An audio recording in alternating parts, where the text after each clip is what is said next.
King Shripal and Mayana Sundari. Once upon a time, the kingdom of Champanagar was ruled by King Singrat, who had a son named Shripal by his queen Kamalprabha. When Shripal was 5 years old, his father died. King Singrat's ambitious brother Ajitsen took this opportunity to seize the throne.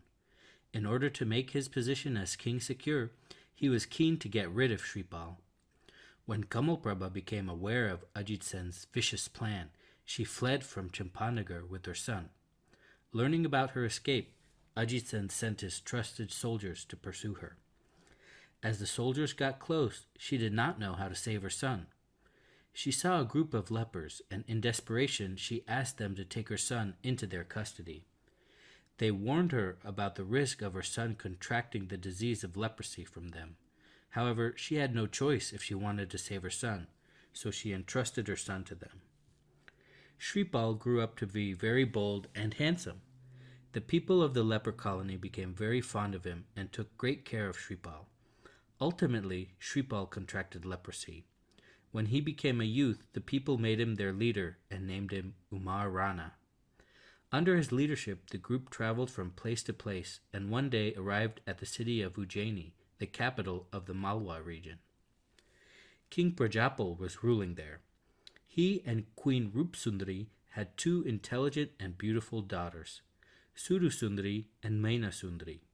The king loved both of them and made adequate arrangements for their training in the arts and crafts, which the girls mastered in due course. One day, the king decided to test their knowledge and called them in the assembly hall. He asked a number of questions to Surasundari, who gave satisfactory replies to all of them. At the end, the king asked her by whose favor she got all her skills and also the amenities and luxuries that she enjoyed. The girl humbly replied that she gained all that by the king's favor. Pleased with her replies, the king decided to reward her appropriately. Then he asked several questions to Mayana Sundari.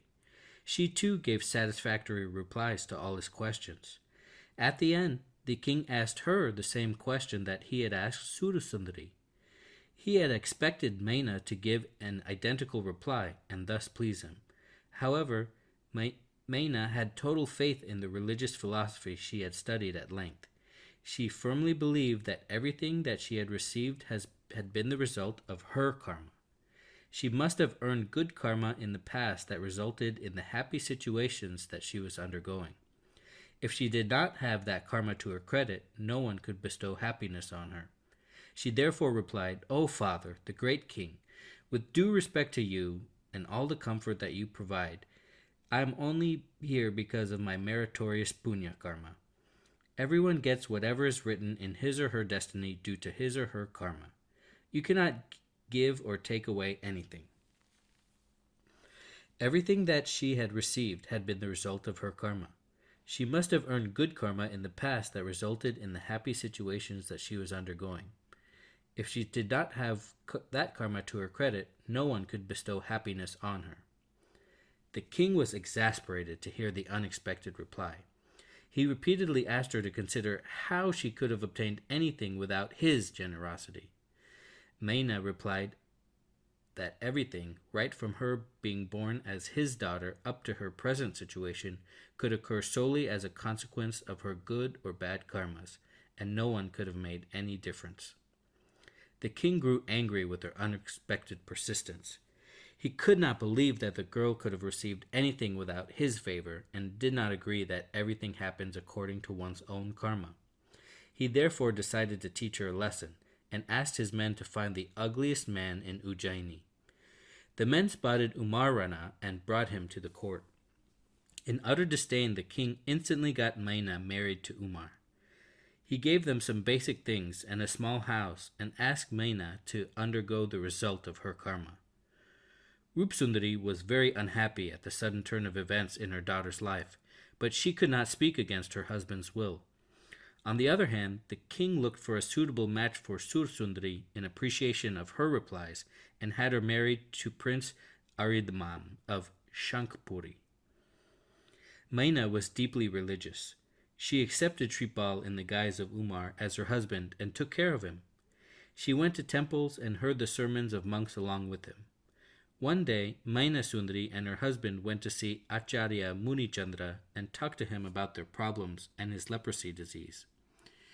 The Acharya was a well-known scholar of the time. He advised them to go through the penance of Ayambal Oli, known as Navbad, which can cure all types of diseases. The Navbad Aradhana is observed by meditation and practicing a penance called Ayambal. Ayambal is observed by having only one meal a day of very plain food without any spices, milk, sugar, salt, oil, butter, fruits, or vegetables. Meanwhile, one meditates upon the Navbad. The Navbad are the Arihants, Siddhas, Acharyas, Upadhyas, Sadhus, Jnana, Darshan, and Charitra, and Tap. This penance and meditation is to be observed for 9 days, twice a year, during the months of March and April, and twice a year during the months of September and October. The couple was to do this penance for 4.5 years, resulting in 9 Ayambam Olis. Accordingly, Mayana and Shripal devoutly observed the Navbad worship and penance with all its vitality. The result was miraculous. Shripal's skin disease started fading, and in due course he was totally cured of leprosy and regained the skin that he had before contracting the disease.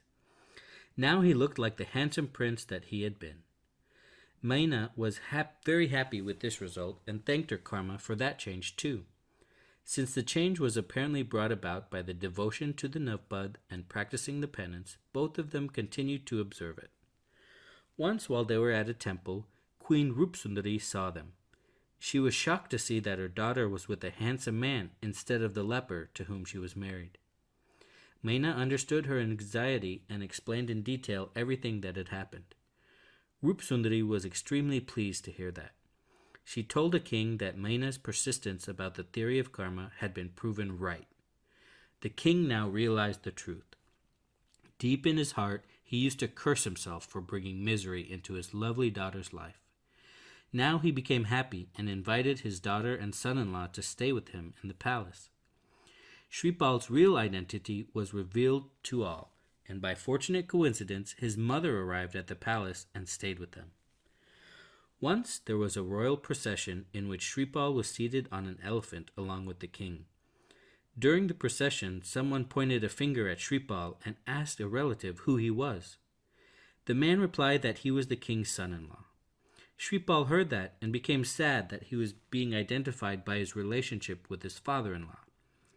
He felt that one should gain fame from one's own efforts and not from association with relatives. He therefore secured permission from Mayana and the king and set off by himself on an auspicious day.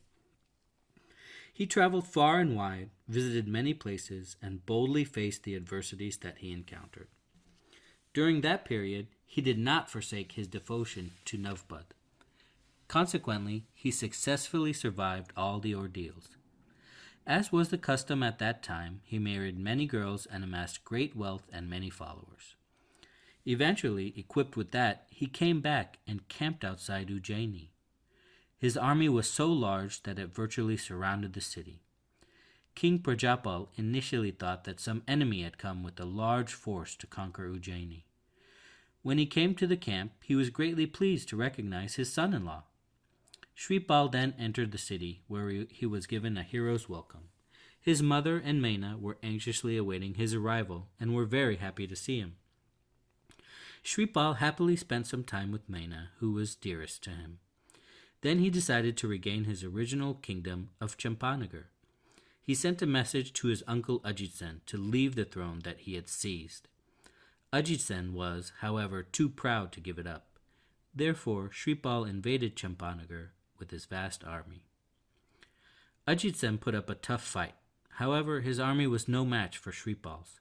In the fight, Ajit Sen was captured and Champanagar was taken over by Shripal, who then gracefully released his uncle from captivity. Ajit Sen now felt that his days were almost over and decided to renounce the worldly life. Thereafter, Shripal happily passed the rest of his days as king of Champanagar.